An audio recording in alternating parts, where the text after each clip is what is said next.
शिखा की नई नई शादी हुई थी। उसका मायका और ससुराल दोनों कानपुर में ही थे, इसलिए उससे मिलने उसके भाई अक्सर आते जाते रहते थे। ये बात शिखा की सास मीना को बिल्कुल पसंद नहीं थी। मम्मी जी, आज राहुल भैया आ रहे हैं। कौन, तेरे चाचा का लड़का? जी मम्मी जी। अरे पर वो तो दिल्ली में रहता है ना?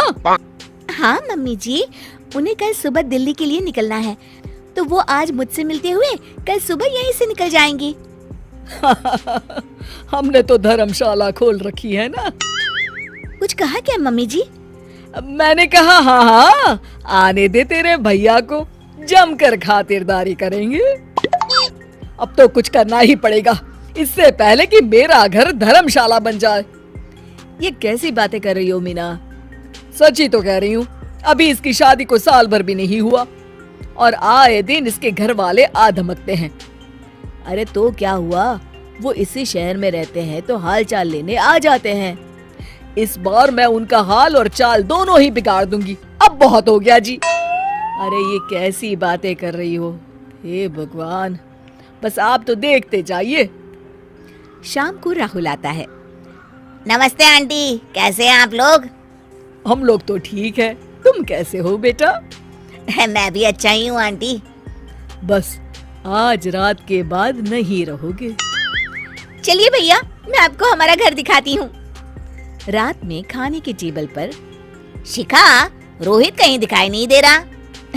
जी भैया, वो ऑफिस के काम से बाहर गए हैं, कल शाम तक आएंगे। अच्छा अच्छा। बेटा, क्या तुम भूत प्रेत में मानते हो? नहीं नहीं आंटी जी, पर अचानक आपको ये ख्याल कहाँ से आ गया? पता नहीं क्यों, कभी कभी मुझे लगता है जैसे रात के समय बैठक में कोई घूमता रहता है। ये आप क्या कह रही हैं मम्मी जी? हाँ, तुम लोग घबरा ना जाओ, इसलिए मैंने आज तक इस बारे में कुछ नहीं कहा। ये आपका वहम होगा आंटी जी, ऐसा कुछ नहीं होता। हो सकता है।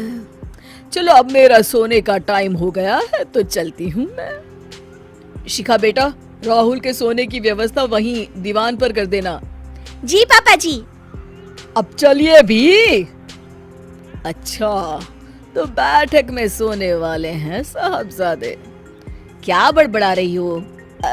कुछ नहीं, आप सो जाइए। मीना और महेश के सोने के बाद शिखा और राहुल आपस में बात कर रहे होते हैं, तभी डोरबेल बजती है। अरे आप! सरप्राइज! काम जल्दी खत्म हो गया तो मैं आज ही चला आया। ये तो बहुत अच्छा किया। देखिए राहुल भैया भी आए हुए हैं, आप दोनों का मिलना भी हो जाएगा। कैसे हो रोहित? मैं तो ठीक हूँ भैया। शिखा, मैं भी आज यहीं सो जाता हूँ, राहुल भैया से बातचीत भी हो जाएगी। अच्छा अच्छा ठीक है। मीना आधी रात को उठती है, कंबल मुंह से पैर तक ओढ़ के डंडा लेके बैठक में आती है और देखती है दीवान पर चादर ओढ़े कोई लेटा हुआ है। देखो तो कैसे मजे से सो रहा है बहन के ससुराल में। मीना ताबड़तोड़ 4-5 डंडे मार देती है। अरे मर गया, अरे बचाओ बचाओ, कौन है? मीना जल्दी से अपने कमरे में भाग जाती है। हे भगवान, ये मैंने क्या किया? ये रोहित कहाँ से आ गया? लगता है ये नालायक राहुल मेहमानों वाले कमरे में सो गया होगा। आज तो इसकी खैर नहीं। उधर बैठक में, अरे क्या हुआ रोहित? मैं बाथरूम में था, तुम्हारे चिल्लाने की आवाज सुनी। पता है भैया, मैं सो रहा था, अचानक से कोई आकर मुझे डंडे मारने लगा। ये क्या कह रहे हो? लगता है तुम भी आंटी की तरह भूत प्रेत में मानते हो। नहीं नहीं भैया, सच में कोई आया था। मैं तो जा रहा हूँ मेहमानों वाले कमरे में सोने के लिए। इस समय अपने रूम में जाऊंगा तो शिखा की नींद खराब हो जाएगी। ठीक है भाई, जाओ तुम, जहाँ तुम्हारा भूत डंडा लेके ना आ सके। थोड़ी देर बाद मीना कंबल ओढ़ के डंडा लेकर मेहमानों वाले कमरे में पहुँच जाती है। वो बिस्तर पर सोए रोहित को फिर डंडों से मारने लगती है। अरे मर गया, अरे मर गया। तू भूत प्रेत में नहीं मानता ना? ये ले, अब डंडे खा। हैं? ये तो माँ की आवाज है। रोहित कंबल खींच देता है। बेटा तू! अरे ये क्या कर रही हो माँ?